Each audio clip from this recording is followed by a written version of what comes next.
নদীগর্ভে তলিয়ে যাচ্ছে বাড়ি। বেশ কয়েকটি বাড়ির অবস্থা যথেষ্ট উদ্বেগজনক।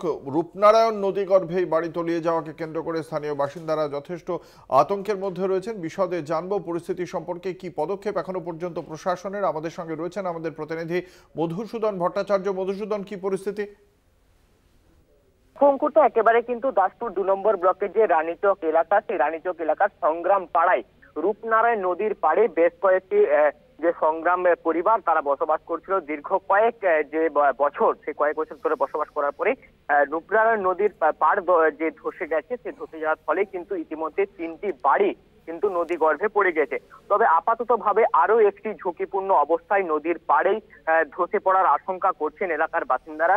এই যে নদী ধস, এই নদী ধস ধসে যাওয়ার কারণে কিন্তু আরো বেশ কয়েকটি বাড়ি তলিয়ে যাওয়ার আশঙ্কা করছেন।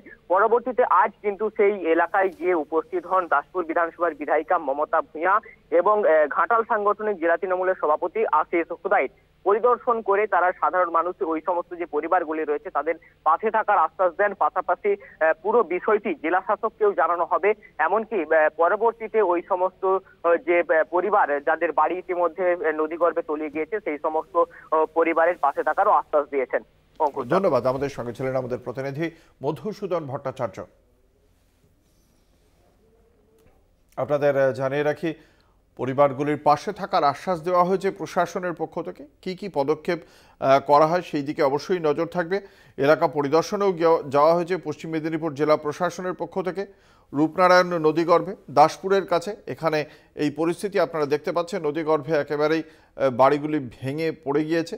খুব স্বাভাবিকভাবে এখানকার বাসিন্দারা যথেষ্ট আতঙ্কিত। প্রশাসনের পদক্ষেপের সেখানেই আশায় বুক বেঁধেছেন তারা।